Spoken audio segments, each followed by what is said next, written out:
So Henry Cooper, the longest reigning ever British heavyweight champion, Henry Cooper, defending 2 titles tonight, the British and the Empire Championships, following his manager into the ring, Jim Wicks. Henry Cooper, the champion of Britain.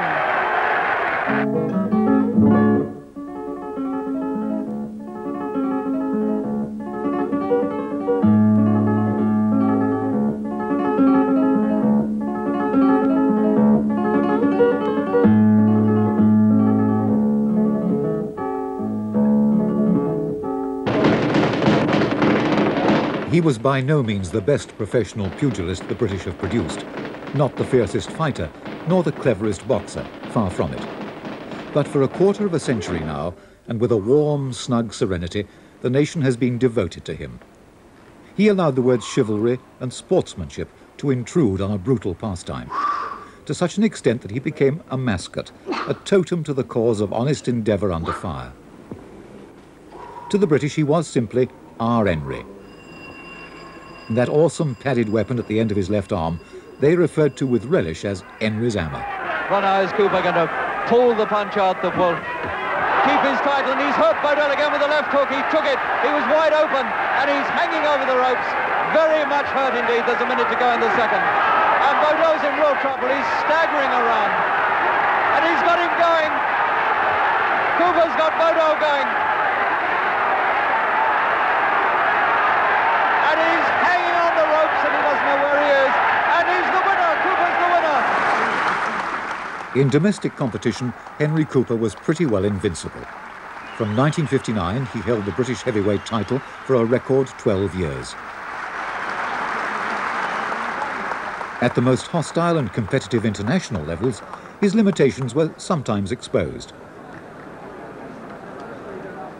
But he challenged for the Championship of the World in 1966.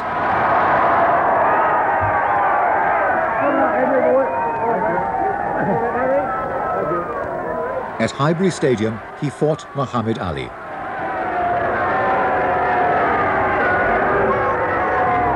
All Britain crossed its fingers, but once again his severest limitation of all, a tendency for his eyebrows to run ragged and red, put an end to the ultimate ambition. The dedication and vigour which he once put into his boxing now extends beyond the boundaries of training and sparring. It has been a stirring tale to tell since Mrs. Lily Cooper, from southeast London, gave birth to boy twins in 1934. Well, I'm the oldest out of George himself. I'm, what, 20 minutes older, so I think he must have given me a shove first, you know, to me to get out and see what it was like before he came into the world. But, yeah, just 20 minutes. But he was about 2 or 3 pounds heavier than me, so I don't know what that showed, but anyway. Before you twins, was there ever any history of boxing in the family, way back? George himself, we grew up, I suppose, listening to stories about Grandad, see, because he was one of the, you know, one of the lads around the Elephant and Castle. I mean, the Elephant and Bermondsey in that area were tough areas, you know, and they used to live in a block of flats, you know, around the Elephant there, the old Peabody building, something like that, and they, you know, were a bit dark and dingy there, but they had a gypsy or Didikai family that used to live above them, you know. And as he goes there, there's the fella belting his wife on the stairs, you know, really belting her. So as his granddad said, he said, why don't you leave her alone? And then the guy said, if you don't shut, I'll give you one. He said, here, come here. So Grandad's chinned the fella because he's belting his wife. Now, in them days, the ladies all used to wear hats. And suddenly the woman, she's pulled one of the big hat pins, which was about 8 or 9 inches long. She's pulled one out, and as Grandad's going to get hold and give him another one for good luck, she's gone zoom and stuck it in his behind and pinned his cheeks together, you know, and he was in agony, you know. It turned septic, and they reckon for 3 weeks he had to go to bed laying on his stomach. He couldn't sit down for any meal. He was in agony, yeah. So he said, right, I'll never interfere between man and wife again, yeah. What did Dad do, Henry? Well, in the early days, he was a tram driver on the old trams, you remember them, in London, going around on the old rails, and I think he was a tram driver for about 5, 6 years, and then I think he had an accident. He knocked a copper off a bike or something. The copper came in front of him on a bike, on them trams, you know, you couldn't put the brakes on too quick, so he knocked a copper over and he had an accident, and I think then after that they put, if they had anything like that, they put him on as he was a conductor then for a while. And then the war years came at you, and then he was in the army, yeah. Dad at last returned from Burma, and the happy family were together again in Bellingham. And Byrne, the eldest, suddenly found himself with 2 able and fast-growing lieutenants. We used to go like everything. I think when you're kids at school, you go around in sort of a gang, but you know, we wasn't sort of, you know, we wasn't vicious. We didn't. That's one thing. Although we had that sort of humble beginnings, and you had nothing, you was always taught like basically to respect other people's property. We didn't go around sort of bussing up people's homes, that, but you know, you had a gang, you know, and it was all sort of just a bit of fun, you know. All right, now and again you met another gang, you had a little punch up. But me and George was always big, I suppose, you know, and in school, you know, I mean, and being twins, we were noticeable. See, they'd forget you, or Dick, Tom or Harry, they'd forget them, but they'd say, oh, we know the Cooper twins were there. They remember we stood out like a sore thumb. So we all got always pulled up across the coals. We was always up in front of the headmaster. I got the cane more times in school than I had hot dinners, I think. And what did you do when you left immediately? When we left at 15, I see a job advertised on the Bromley Road for a building company. They wanted a roofer and tiler's mate. And it was 9p halfpenny an hour, not pence, it was the old money, 9p halfpenny an hour. And that, if you work that out, it roughly got you it was just under £2.10 a week. So that was marvellous. So I rushed down there and got the job, and they used to keep a week in hand in, so that meant you didn't get any wages for 2 weeks, and I've worked 2 weeks, and blimey, £2.10 in one lump. Brought it home, Mum had £2 and I had 10 bob. I mean, I was, blimey, you was rich, 10 bob to spend, you know, and I know you used to set yourself a shilling a day for the week, and you could get the best. Mum used to make us sandwiches naturally, but you used to have, because being hungry then young, you'd eat that for your break, and then lunchtime we used to go to a little cafe, and he used to make the best bacon sandwich you ever had. It was a great big doorstep. It was lovely crispy bacon. He used to put the bread in the fat and let it just like fry bread. And that was 10p, and a great big mug of tea for 2p, and that was your shilling. That was your lunch, your shilling. Marvellous, yeah. I don't know if it's because you were hungry in them days, but boy, it tasted much better than it ever does now. Yeah. The job and the sandwiches were building 2 strong bodies. At 15, the twins joined the amateur boxing club at Eltham and soon began flexing their muscles in novices competition. I suppose the turning point when I was 17, I was just 17, I fought a fella called PC Trevelyan. He was the police champion. Now, in them days, I mean, the police section, the Metropolitan Police had a hell of a boxing team, you know. And this guy Trevelyan was their light heavyweight champion, and I beat him on a club show at Alderman District show at Eltham Baths. And that was the start, I think, of people saying, oh, the boy's a good prospect. And that's when people started taking notice of him. And then I went on in 52, the same year, to win the ABA championships as a light heavyweight. It's the amateur championships at Wembley, with Cooper of Eltham slogging out the light heavies final with McLean of Scotland. Max, the one in the darker vest, who just missed with that right. And now it's Cooper swinging away.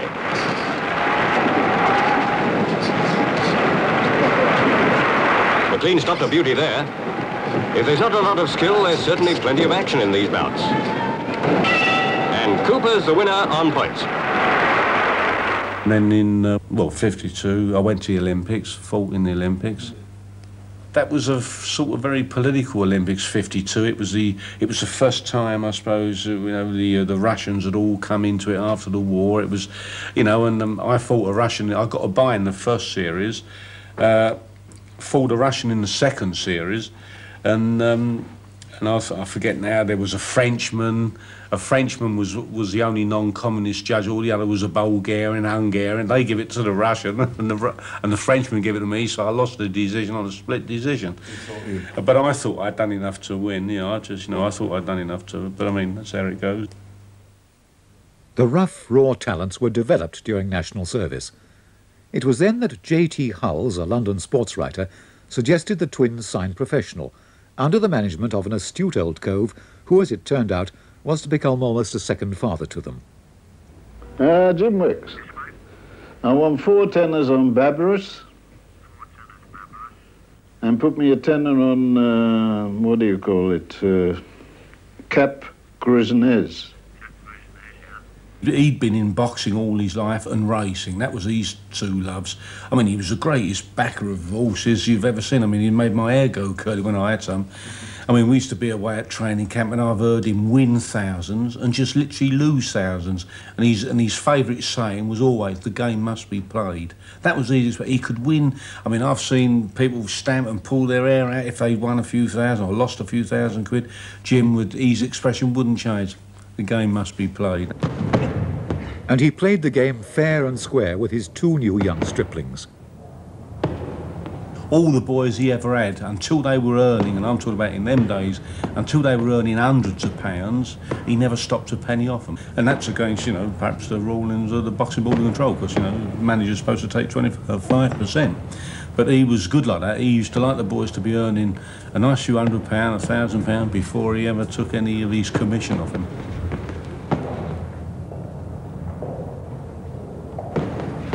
Do you remember that first pro fight he put you in for? Yes, certainly, yeah. We were, Jack Solomons was the main promoter in the country then, and he was promoting at the old Haringey Arena, which was a beautiful arena because it was hexagon-shaped. No matter where you was, you had a beautiful view, marvellous atmosphere, all the great fighters, you think, you know, all the world champions from America, all boxed there. And we were very lucky. We had our first, dozen or so more fights there, our first fights there. And the first one was Harry Painter. And I knocked him out and stopped him in the first round. So it was a great fight for me, and we got a fair bit of publicity, yeah. Then Solomons, he approached him and said, you know, Big Dick Richardson, would you fight him in the Porthcawl Stadium, in the open air, in the Porthcawl? So Jim said, yeah, we'll fight him, we don't mind. But little did we know, Solomons, I know for a fact, and we found out, had signed Richardson for a European title fight, the fight after. And he thought, well, this would be a good warm-up, beat Cooper, and he'll look good, you know. Solomons ruled the roost then? Oh, he was top promoter then, yes. I mean, he was chairman of Southern Area Council in them days, and he was all-powerful in boxing, you know.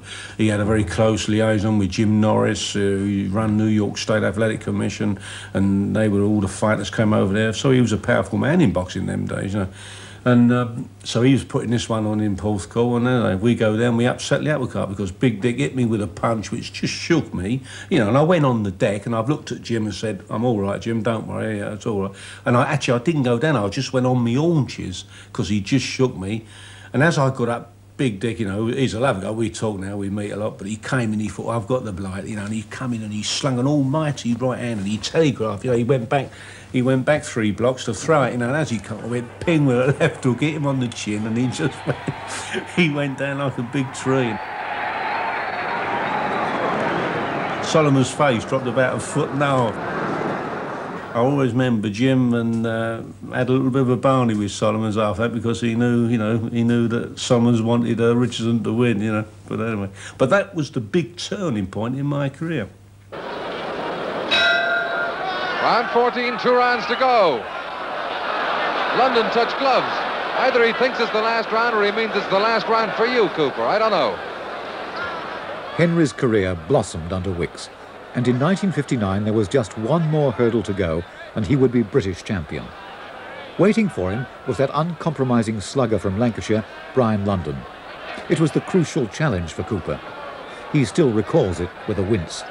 It was endeavour and pain in equal measure. Eamon Andrews reported on an epic, bruising, blood-stained contest of wills. A cut under London's right eye. London's got a cut under the right eye now.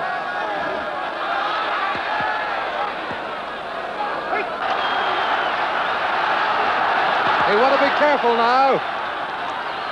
Cooper's got a box. Brian London, tremendous fighter, is dangerous. He's taking a lot of left hands. His eye seems quite badly cut. Want to turn up. The 18,000 crowd here going wild with excitement. That was, physically one of my hardest fights because the first round onwards I had a nosebleed. For 15 rounds I was swallowing blood. I think that was the 14th round. What's on the screen now? Look, he's holding me hand up thinking that was the last round. It was only the 14th round. Poor old Brian had to do another round, I don't think a fighter really hates another fighter. It's just a job of work, and you've got to go in there like detached from the other man, and you're doing a job of work. I mean, this is my work sort of thing. I go in the ring to beat the other guy as quickly as possible. So I don't want to know him, I don't want to be friendly with him.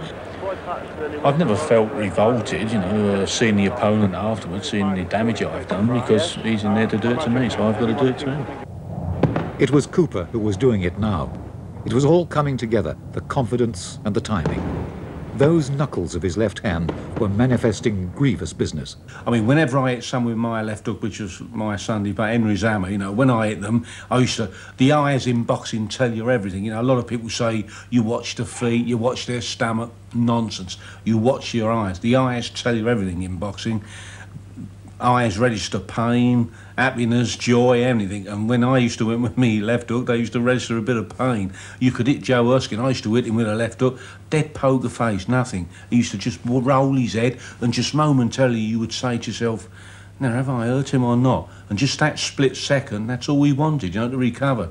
He would just roll his head, he'd go that way, you think he's out of distance, he'd stick a left out, he'd hit you, you'd say, you monkey, you know. Oh, and he, as I say, he give me more problems than all the Londons, the Richardsons, the Billy Walgers, the Johnny Prescotts, all of them, yeah. Before he could consider himself truly king of his castle, Cooper had to fight Joe Erskine, who in those early days had given the younger man a number of salutary lessons. As Erskine's footwork and jabbing inevitably became slower, Cooper's hands were getting harder. The young man was now in his full and lethal pomp.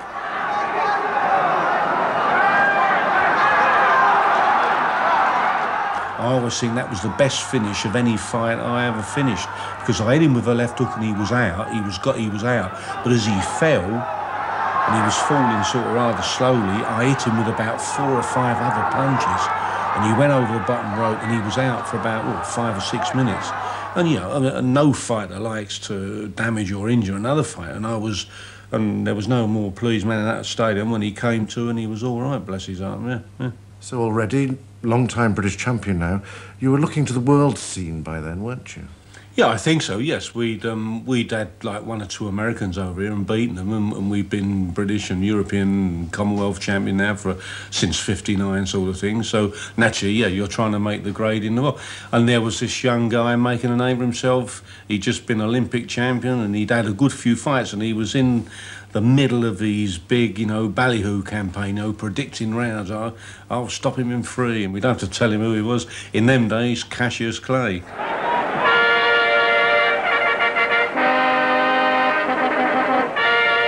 Cooper gives me jive, he will fall in 5, and all things like that, you know.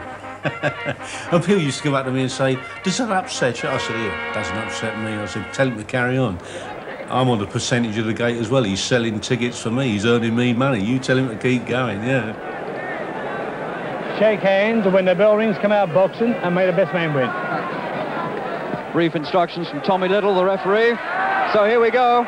The fight of the year, Clay from the right-hand corner against Cooper of Britain. And Clay has said, I'll beat him in 5. We'll see.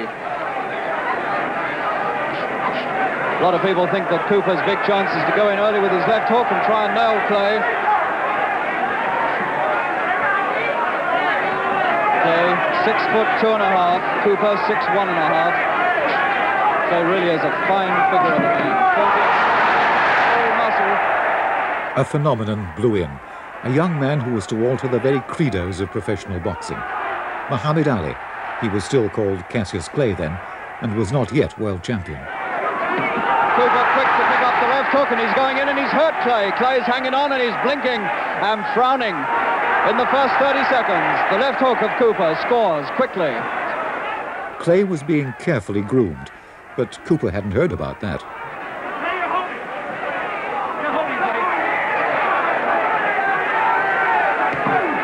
He wasn't a great inside fighter. Ali used to love keeping the fight a long distance, jabbing with them great big long arms, you know, 80-odd inch reach, which he had longer than anyone else. And I noticed when I got inside and messed him about, I roughed him up a little bit, you know, hit him with uppercuts inside, made his nose bleed in the first round.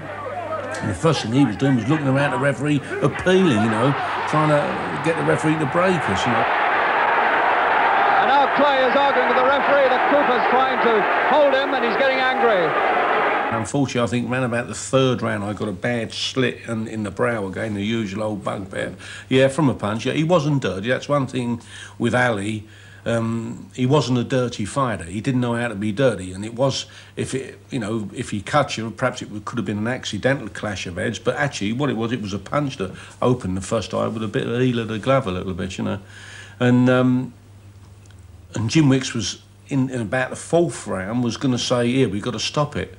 And it was only me arguing, which allowed me to come out, you know, for the next round.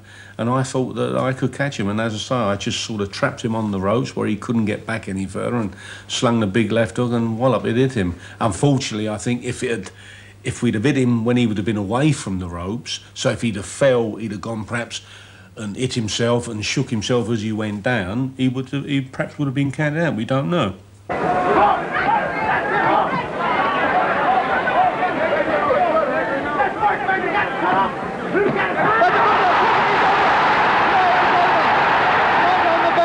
The bell has sounded, and he's up at about 3, Clay. That was the end of the fourth round, and he hit him about 2 seconds before the end of the round with a left hook. Clay took one chance too many, and he still doesn't know where he is. His trainer, Angelo Dundee, was certainly able to think faster than Clay. They had to get time for Ali to recover, and Dundee openly admitted, and he's admitted it to me, and I think he's got this book coming out which he admits that he see the glove, the stitching on one of the thumb on the glove was stretched a bit, so what he done, he got the scissors, stuck in and just ripped it and said, "Oh, look, the glove split." And then he came out and actually caught me with another, you know, punch on the eye, and the eye then was pumping blood. It was the worst cut I ever had in boxing. And the referee then had no option barring stopping it because it was just pumping blood, you know. It's round 5. And now he's slipping in, and I think this is it. The towel has come in from Cooper's corner, and Tommy Little's looking at it. And he's had to stop the fight. Within 18 months, Clay was Ali and the world champion. In 1966, Cooper challenged him again, and once more the rivers ran red. But the world never forgot that it was Henry Cooper who'd come within seconds of knocking out the man who may well have been the greatest of them all. He always pays me the greatest compliment with that because he always says, "Cooper hit me so hard," he said, "it didn't only shake me, it shook my relations in Africa." Now that's got to be a good line. I mean, that's great publicity. So he was in trouble. My memory is you had a couple of fights in Europe that were pretty... Well, yes, they were a little... Well, there was one particularly in Europe we talk about. We went to... we boxed in Rome. We boxed Tomasini in Rome. They called him, I don't know, the Alpine Axeman, and he had a good right-hand punch. It was a bit of a roughhouse fight, you know. This guy, in the first round, he's hit me low, dead centre, low. And I've gone down, and the referee's counting. Groin. In the groin, oh, dead centre. Yeah, I mean, all fighters wear a foul cup, a protector, you know, and it's made of ribbed aluminium, mine was. And when I took it off, it was like that originally, and when I took it off, it was concave. He caught me one in the first round, he caught me 3 times, and the referee didn't say a word to him. He stood over me and started counting. And there's like 30,000 screaming Italians, all shouting like it's a European Championship fight. So I thought, yeah, this isn't funny. I better finish this a bit early. So in about the 5th round, he's come in and he's left himself nice and up, and I hit him with a peach of a little left hook. No one hardly see it because he was very close. The punch only travelled about 6 inches. He went down. He was out flat on his back. And afterwards, the referee has said to me and said to Jim, "Oh, if Henry Cooper hadn't have got up, I'd have disqualified him."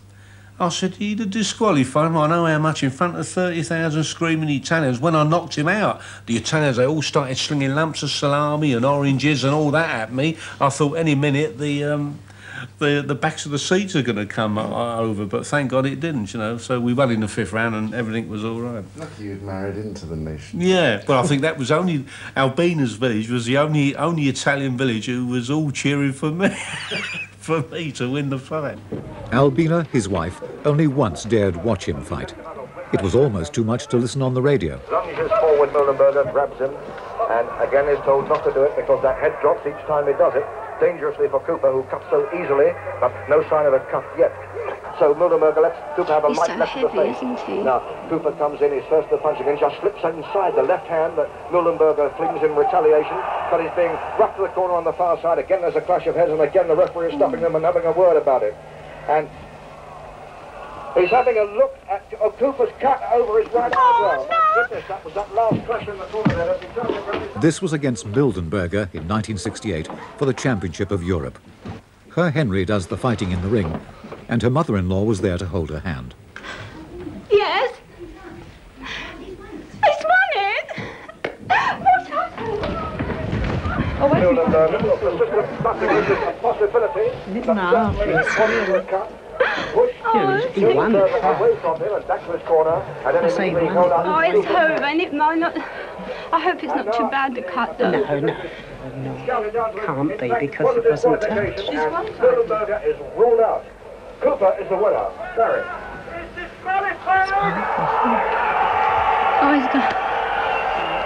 Well, Mühlenberger has no one to blame but himself. He was warned. You, heavyweight champion of Europe. That's lovely. Oh, thank goodness it's over. You certainly did. You made a great job of it. What's the plans now, Jim? Well, he's going to have a little rest, and then it's up to Mr. Levine if he's got enough money. Yeah. Well, thank you very much. Mr. Let's have a word Wicks! from Mr. Levine himself, Mr. Boxing. Hurry. I'm a very, very happy man. I'm very pleased. Naturally. No, I'll answer. Can we close the door? Yeah, not too bad. Few bumps and bruises. Well done. Thank you. That's, lovely. How's it then, huh? He's fast asleep. Then, one day, Henry told Albina, "This is to be my last fight." She was. It was just like a ton weight being taken off her shoulders. She was, she was marvellous. I didn't know it affected her that much, but she said, it was the happiest day of her life when we said, and as I say, then the, that was the Bugner fight, which I still think I won. The old monarch was determined to retire as British, European and Commonwealth champion. The mountainous young pretender was Joe Bugner. 30 seconds to go. Cooper thought he'd won it. Carpenter thought he'd won it. Wembley thought he'd won it. The whole nation thought he'd won it. He's made an effort in this last round, Bugner, but it's too late to make any difference. Referee Harry GIbb would make the decision. 10 seconds.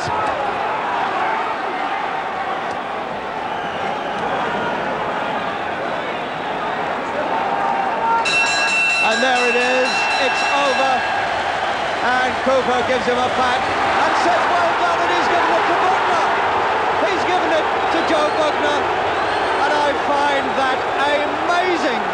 He's given it to Joe Bugner, and Cooper has lost 3 titles, and that I do not understand.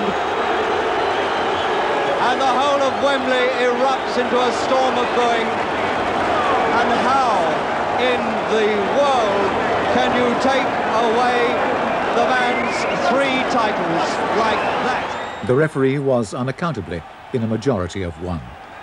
Henry Cooper, as ever, remained objective.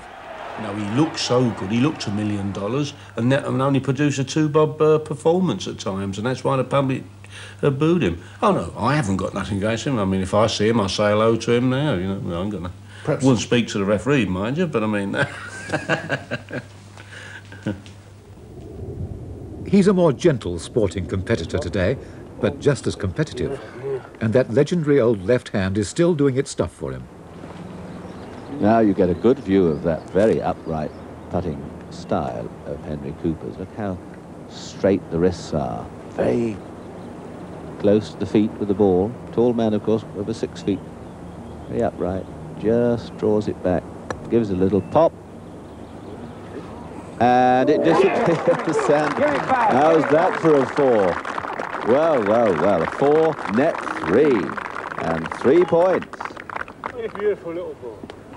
You think he's supposed to have touch? You know how many bodies he's had his hands on? Huh? Those male bodies. The grand old warrior confines himself to more leisurely road work now. When he can find the time, that is. In a range of activities, he continues to earn his wages as a much-loved public property, almost a national monument. Boxing did turn out to be very good for Henry Cooper. But by Jove, their very own Enery turned out to be mighty good for all of Britain too. I got, what, 35 quid for fighting Harry Painter, and that was good money. 35 quid, you know. Now they're, they're getting telephone numbers now. I mean, I never ever thought I'd see the day where a welterweight, would get sort of 350,000 like Colin Jones did for fighting McClory. So good luck to them, marvellous. Heavyweights seem to just be getting a bit bigger. I don't know if because they're bigger it makes them any better. It's commonplace now to see heavyweights 15 stone plus, isn't it? Whereas, when I was fighting, I was, 13 stone 8, and it was more around about, if you take all the great heavyweights before, Marciano in his prime, 14 stone, I suppose Louis in his prime was 14 stone, Dempsey. But now you seem to have these, what they call super weight. I call them super in weight, not in class, because I still think a few of those names I mentioned would have made their name in this day and age. Yeah.